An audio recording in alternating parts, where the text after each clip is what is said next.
पिछले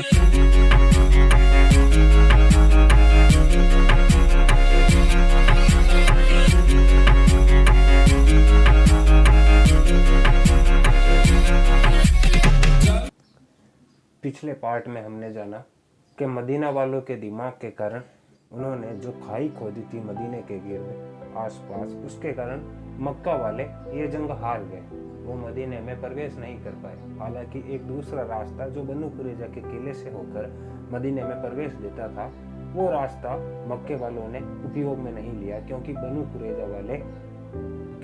कुरैजा वालों को मोहम्मद साहब ने विश्वास दिलाया था कि जंग खत्म होने के बाद में आपको यहाँ पर आसानी से रहने दिया जाएगा। लेकिन जब मक्का वाले वापस मक्का चले गए और जंग खत्म हुई, युद्ध समाप्त हो गया, तब मोहम्मद साहब अपने ये वादे से मुकर गए। उन्होंने बनु कुरैजा के किले के बाहर अपना पड़ाव डाल दिया। उस किले को घेर लिया गया। अब बनु कुरैजा वाले 20 से 22 दिन उस किले के अंदर थे, जिससे उनका खाना पानी वहां पर खत्म होने लगा। बातचीत के कई रास्ते निकाले गए, लेकिन मोहम्मद साहब ने पहले तय कर लिया था कि उन्हें बनु कुरैजा वालों को मारना है। हालांकि अगर गलती की बात करें कि बनु कुरैजा वालों की गलती क्या थी, तो उनकी गलती इतनी सी थी कि एक तो उन्होंने मोहम्मद साहब से इस्लाम के ऊपर सवाल पूछे थे। दूसरी उनकी बड़ी गलती ये थी कि उन्होंने खाई खोदने में मोहम्मद साहब की मदद की। तीसरी सबसे बड़ी गलती उनकी ये थी कि उन्होंने मक्का वालों को अपने किले में से रास्ता नहीं दिया मदीना में प्रवेश करने के लिए। ये 3 बड़ी गलतियां बनु कुरैजा वालों के सर ले उड़ी। खाने की कमी के कारण जब बनु कुरैजा वालों ने किले के दरवाजे खोल दिए, तब मोहम्मद साहब अपने सिपाहियों के साथ किले में प्रवेश कर गए। क्योंकि बनु कुरैजा वाले लड़ाके नहीं थे, वो कारोबार किया करते थे, किसानी किया करते थे, इसलिए उनके पास सैनिक नहीं थे। इसलिए उन्हें मोहम्मद साहब के आगे झुकना पड़ा। जो लड़ाका कबीले थे, उनको मोहम्मद साहब ने पहले ही बाहर कर दिया था। मोहम्मद साहब से पूछा गया कि अब बनु कुरैजा वालों के साथ में क्या किया जाएगा, क्योंकि इन्होंने भी दूसरे कबीलों की तरह मदीना वालों की काफी मदद की है। तो मोहम्मद साहब ने साद बिन मुआब, जो बनु औस का सरदार था, उसे कहा कि जो आप फैसला करेंगे वो बनु कुरैजा वालों का हाल होगा। हालांकि साद बिन मुआब के ऊपर मोहम्मद साहब का काफी प्रभाव था और वो मोहम्मद साहब की मन की बात भाप गया और उसने हुक्म दे दिया कि बनु कुरैजा वालों को मोहम्मद साहब की आज्ञा के ऊपर मारा जाएगा। क्योंकि मोहम्मद साहब यही चाहते थे कि बनु कुरैजा वालों को कम से कम ना छोड़ा जाए, क्योंकि पहले ही उनके हाथ से 2 यहूदी कबीले निकल चुके थे। जब बनु कुरैजा वालों को मारने की बारी आई, तो कहा गया कि मर्दों को यानी आदमियों को मारा जाएगा, स्त्रियों को गुलाम और बच्चों को गुलाम बनाया जाएगा। लेकिन वहां पर एक बड़ी बात यह हुई कि जो लड़के थे, बच्चे थे, उनमें से मर्द और बच्चे का फैसला उनके प्यूबिक हेयर देखकर किया गया। मतलब अगर किसी के हार्मोन के कारण प्यूबिक हेयर जल्दी उगाए हैं, तो उसे आदमी मानकर उसका सिर कलम कर दिया गया, सिर धड़ से अलग कर दिया गया। वहां पर जितने भी मर्द थे उनको एक साथ नहीं मारा गया, बल्कि उनकी छोटी छोटी टोलियां बनाकर उन्हें मारने के लिए, मतलब उनके सिर काटने के लिए भेजा गया, ताकि जो पीछे बचे हैं वो डर से मर जाए, वो अपनी मौत का इंतजार करें और खौफ में रहें। एक तरह से ये इतिहास में एक उदाहरण पेश करना था मोहम्मद साहब को कि जो इस्लाम नहीं कबूलेगा या जो इस्लाम के खिलाफ जाएगा, उसका ये हश्र होगा। बच्चों और औरतों के सामने धीरे धीरे करके आदमियों के गले काटे गए। उसके बाद में औरतों को गुलाम बनाया गया। और मोहम्मद साहब कितने रहमतुल्लाह आलमीन, मतलब कितने दरिया दिल थे, कितने दयावान थे, इसका एक वाकया आयशा ने खुद लिखा है। उन्होंने बताया कि एक बूढ़ी औरत जिसने अपने किले की छत से एक गट्टी का जो पत्थर का टुकड़ा होता है वो मोहम्मद साहब के एक सैनिक के सिर पर दे मारा, जिससे उसकी मौत हो गई।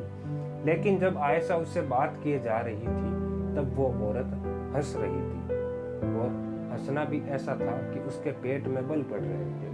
वो अपने शरीर को हंसते वक्त संभाल नहीं पा रही थी। जब उसका नाम पुकारा गया तब आयशा ने पूछा कि यहाँ पर तो सिर्फ आदमियों के सिर काटे जा रहे हैं, औरतों के नहीं, लेकिन तेरा नाम क्यों आया?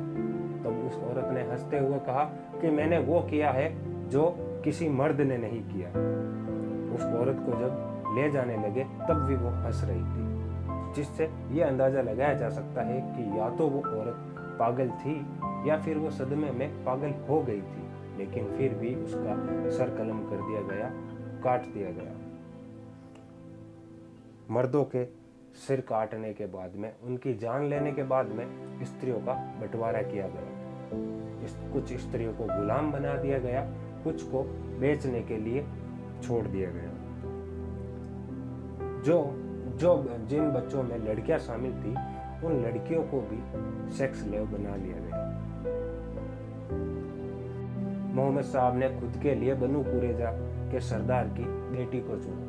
उन्होंने उसे कहा कि वो इस्लाम कबूल कर ले, लेकिन उन्होंने लोंडी बनना पसंद किया, लेकिन फिर भी उनको लोंडी बनाया गया। ऐसा नहीं था कि एक सरदार दूसरे सरदार के परिवार के साथ में जो व्यवहार करे वो व्यवहार मोहम्मद साहब की तरफ से नहीं किया गया।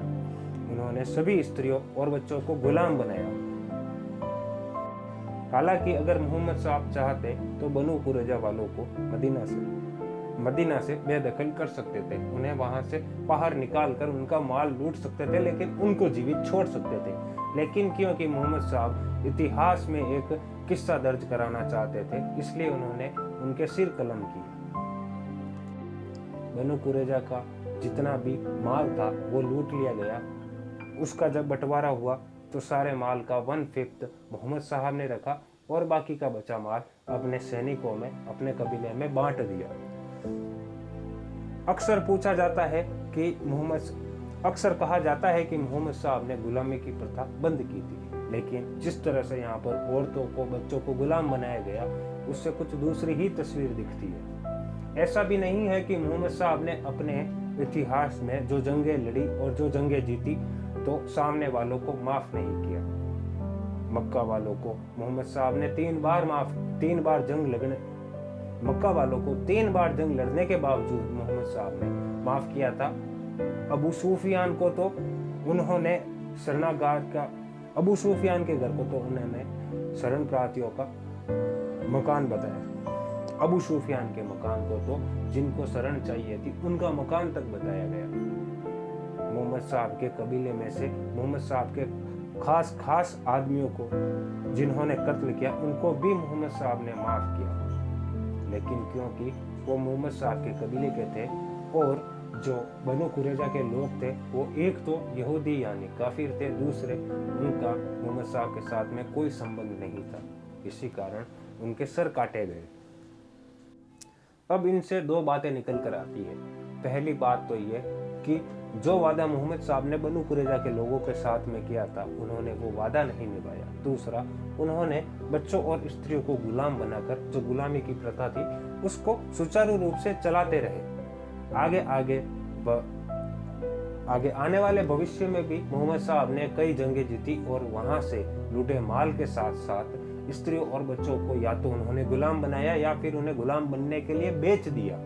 हालांकि जब मोहम्मद साहब अपने जीवन काल में जंग हारे थे तब उन्हें किसी ने मारा नहीं, उनके ऊपर भी किसी ने दया दिखाई थी, लेकिन मोहम्मद साहब दया दिखाने में थोड़ी कंजूसी कर गए, जिस कारण बनु कुरैजा को अपने जान माल से हाथ धोना पड़ा।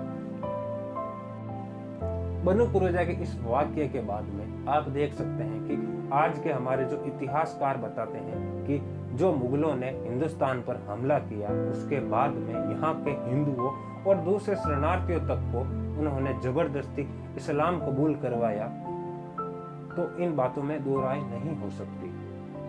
कई मुगल शासक ऐसे आए जिन्होंने खोपड़ियों के मीनार तक लगाए थे और ये सारी बातें इस्लामिक हिस्ट्री में दर्ज है। ऐसा नहीं कि किसी दूसरे धर्म के या काफिर ने लिखी हो। जो जंगें जीती गई मुगलों के द्वारा जीती गई, तो मुगलों के इतिहासकारों ने ये बातें लिखी है। कई बार ऐसा हुआ कि हिंदुओं और बौद्धों के मंदिर तोड़कर उनके ऊपर मस्जिदें बनाई गई। कई बार ऐसा हुआ कि काफिरों के मर्दों को मारकर उनकी स्त्रियों को उठा लिया गया, उन्हें गुलाम बनाया गया या फिर लोंडिया बनाया गया।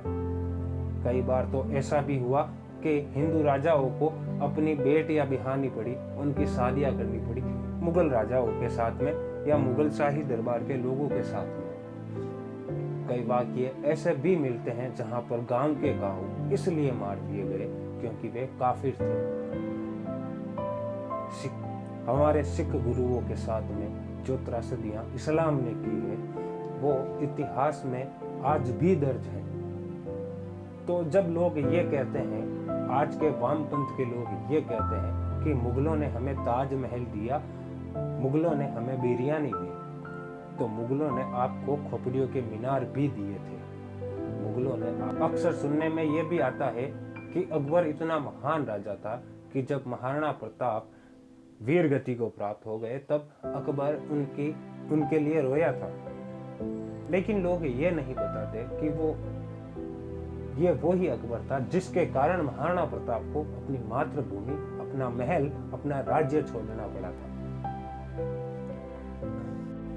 एक तरफ जहां हिंदुस्तान की सभ्यता में पृथ्वीराज चौहान गोरी को माफ कर रहे थे, तो वहीं दूसरी तरफ कुछ कबीलों को लूट पाट रहे थे, उनके मर्दों को मार रहे थे, स्त्रियों को लोंडिया बना रहे थे।